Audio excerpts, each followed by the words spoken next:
तो आज हम मॉड्यूल नंबर 11 से शुरू करेंगे।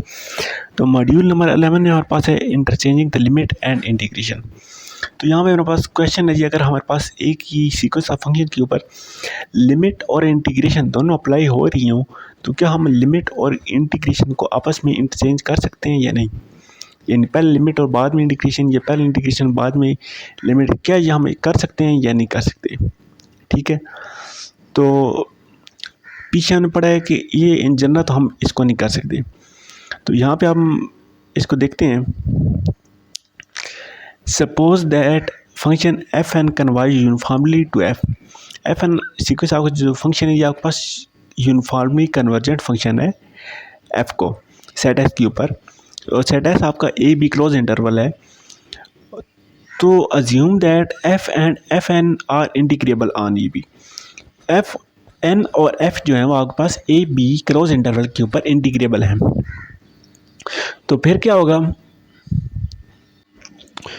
तो फिर ये कह रहा है कि आप लिमिट और इंटीग्रेशन आपस में इंटरचेंज कर सकते हैं। ठीक है, ये बात नोट करें, यानी कि इंटीग्रेशन विद लिमिट आप आपस में चेंज कर सकते हैं। तो इसको प्रूव करने के लिए इसने क्या किया जी, इसने एक फंक्शन लिया है f n of x minus f of x, इसका माड लिया है। ठीक है, इसका माड, अब इन दोनों को माड को, ठीक है, इंटीग्रेशन को अलग कर दिया। ठीक है, इंटीग्रेशन को बाहर ले आए, यहाँ पे इंटीग्रेशन अंदर थी, जहाँ पे इंटीग्रेशन कॉमन लिया है तो यहाँ आपके पास लेस देन और इक्वल टू आ जाएगा। तो यहाँ पे इस इंटीग्रेशन की वजह से बी माइनस ए इसकी लिमिट्स आ गई हैं, और f n of x minus f की जगह हम इसका नाम लिख सकते हैं। तो एक और चीज़ यहाँ पे आपने नोट करनी है कि ये चीज़ आपने याद भी रखनी है कि यहाँ से फिर हम लिमिट जब इसके ऊपर अप्लाई करते हैं इक्वल 0 के हो जाती है, तो हमारे पास ये कंक्लूजन थी ये हमारे पास आ गई हैं। नेक्स्ट थ्योरम है जी हमारे पास, suppose that f n converge uniformly. ठीक है, एफ एन आपके पास यूनिफॉर्मली कन्वर्ज कर रहा है एफ को सेट एस ए बी है, और एफ एन आपके पास इंटीग्रेबल है। ठीक है, तो फिर आप लिमिट और इंटीग्रेशन को आपस में इंटरचेंज कर सकते हैं। ठीक है, जब आपका function sequence of function f n uniformly converge करे एफ को क्लोज इंटरवल ए बी के दरमियान, और एफ एन आपके पास दोनों इंटीग्रेबल हों, तो आप लिमिट्स और इंटीग्रेशन को आपस में इंटरचेंज कर सकते हैं। तो नेक्स्ट थ्योरम में देखें, नेक्स्ट थ्योरम में हमारे पास क्या जी, सपोज एफ एन कन्वर्ज कर रहा है आपका एफ को, और एफ एन आपके पास इंटीग्रेबल है उसी क्रॉस इंटरवल ए बी के ऊपर। ठीक है, तो फिर इसकी दो स्टेटमेंट्स हैं। स्टेटमेंट नंबर 1 में ये क्या कहता है जी, अगर if the convergence is uniform, अगर आपके पास कन्वर्जेंस कर रहा है एफ को कन्वर्ज कर रहा है पॉइंट वाइज, या अगर आप यूनिफॉर्म कन्वर्जेंस होगी इस क्लोज इंटरवल के ऊपर, तो फिर आप लिमिट्स और इंटीग्रेशन आपस में इंटरचेंज कर सकते हैं, ये आपके पास होल्ड करेगी। सेकंड में, अगर एफ एन का जो नॉर्म है वो बाउंडेड है और एफ आपके पास इंटीग्रेबल है, तो फिर आप ये चीज़ लिख सकते हैं, यानी कि लिमिट्स और इंटीग्रेशन आपस में इंटरचेंज कर सकते हैं। तो यहाँ पे हमने दो चीज़ नोट की हैं कि अगर आपके पास एफ एन एफ को पॉइंट वाइज कन्वर्ज कर रहा है और एफ एन आपके पास इंटीग्रेबल है, तो या तो वो जो कन्वर्जेंस है वो आपके पास यूनिफॉर्म होनी चाहिए, या उसका जो नाम है वो बाउंडेड होना चाहिए। फिर हम कह सकते हैं कि आप लिमिट्स और इंटीग्रेशन आपस में इंटरचेंज कर सकते हैं। तो यहाँ पे एक और चीज़ आपने याद रखनी है जैसे एमसीक्यूज़ के लिए, बाकी से कुछ इंपॉर्टेंट चीज़ नहीं है। जब आपका एक्स जो है वो रेशनल आएगा, तो आपका एफ एन ऑफ एक्स जब limit n approaches to infinity जाएगी तो आपके पास इक्वल 1 आ जाएगा। जब इरेशनल होगा तो 0 के इक्वल आएगा। नेक्स्ट ये वाली एग्जांपल है, काफ़ी इंपॉर्टेंट है आपके जो है होता है लॉन्ग क्वेश्चन के लिए। तो इसमें देखिए हमारे पास sequence of function f n of x defined है x power n sine 1 over x.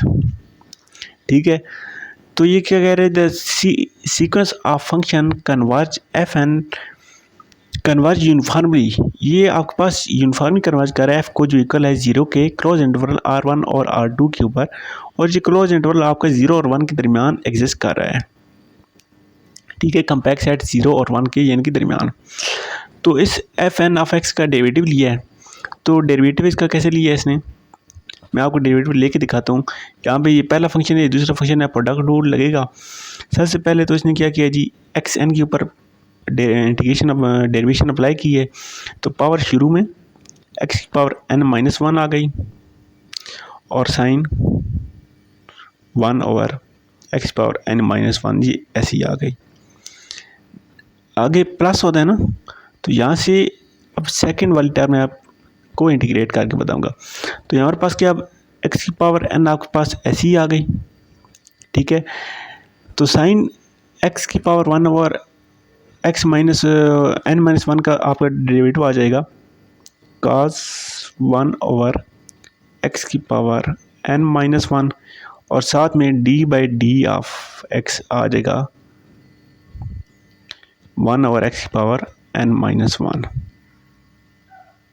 ठीक है। ये इनकी पावर का डेरिवेटिव अगेन। तो जब इसका डेरिवेटिव लेंगे ना, तो इसका डेरिवेटिव आपके पास क्या आएगा, d by D of x.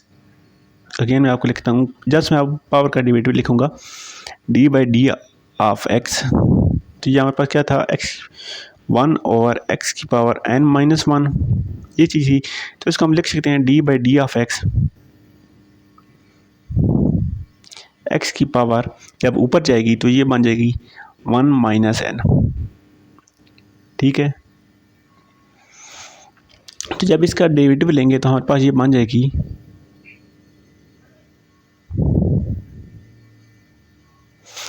Minus शुरू में, ठीक है। सॉरी, यहाँ पे मिस्टेक हुई है, मैं आपको अगेन बताता हूँ। ये हमारे पास बन जाएगी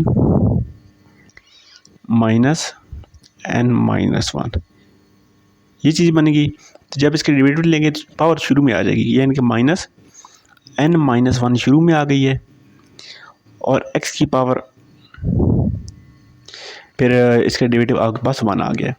तो आपके पास एक तो ये इसका डेरिवेटिव ये आ गया पावर का, और आपके पास होल टर्म क्या थी, x की पावर n, सॉरी साथ x की पावर n आ जाएगी। x की पावर n कैसे आएगी, इसका जब इससे आप एक माइनस वन लेते हैं ना इसकी पावर से, जब माइनस वन का कॉमन लेंगे तो ये वन और वो वाला वन आपके पास कैंसिल हो जाएगा, तो x की पावर आपके पास n आ जाएगा। तो आपके पास माइनस x की पावर माइनस n बच जाएगा। तो यहाँ पे x की पावर n आपके पास यहाँ पे शुरू में था, तो ये वाला डॉट x की पावर माइनस n, ये दोनों आपस में कैंसिल हो जाएंगे, और ये पावर आपके पास यहाँ पे शुरू में आ गई, और बाकी आपके पास cos x की पावर n माइनस वन साथ ऐसे आ गया। नेक्स्ट है हमारे पास, अंडर व्हाट कंडीशन वी में से f dash limit n approach to 0 f dash of. तो हम कब लिख सकते हैं ये चीज़, तो इसके लिए हमारे पास ये थ्योरम है जी, suppose that f dash n is continuous on A B for all n greater than or equal to 1, f dash n converge uniformly on A B.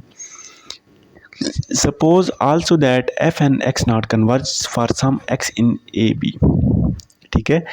f dash of n आपके पास continuous है close interval a B में, और converge कर लिए close interval a B में ही, और for some x not जो कि उस ए बी के दरमियान है उसके लिए ये आपके पास कन्वर्ज कर रही है। तो फिर हम क्या कहेंगे, एफ एन आपके पास यूनिफॉर्मली कन्वर्जेंस है उस ए बी क्लोज इंटरवल के ऊपर, और डिफरेंशिएबल है limit, differentiable limit function to f है, ठीक है। तो एफ डैश को हम लिख सकते हैं limit n approaches to 0 f dash of n of x, ठीक है। तो पॉजिटिव सेट के लिए f dash of positive a के लिए लिखेंगे limit n approaches to 0 f dash of n a positive, और नेगेटिव के लिए बी नेगेटिव लिखेंगे। नेक्स्ट हमारे पास एक टॉपिक नंबर 1.7 है, मॉड्यूल 15 आई थिंक है। तो इसमें हमारे पास क्या चीज़ है, यहाँ पे हमारे पास एक नया टॉपिक शुरू हो रहा है, इफ़ एफ जे लिमिट हमारे पास है के से इन्फिनिटी के ऊपर, ये हमारे पास sequence of real valued function defined on set D of real number.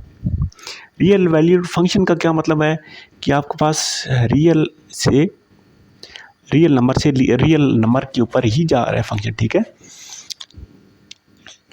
तो सेट डी के ऊपर डिफाइंड है, जो कि आपके पास रियल नंबर का सेट है, देन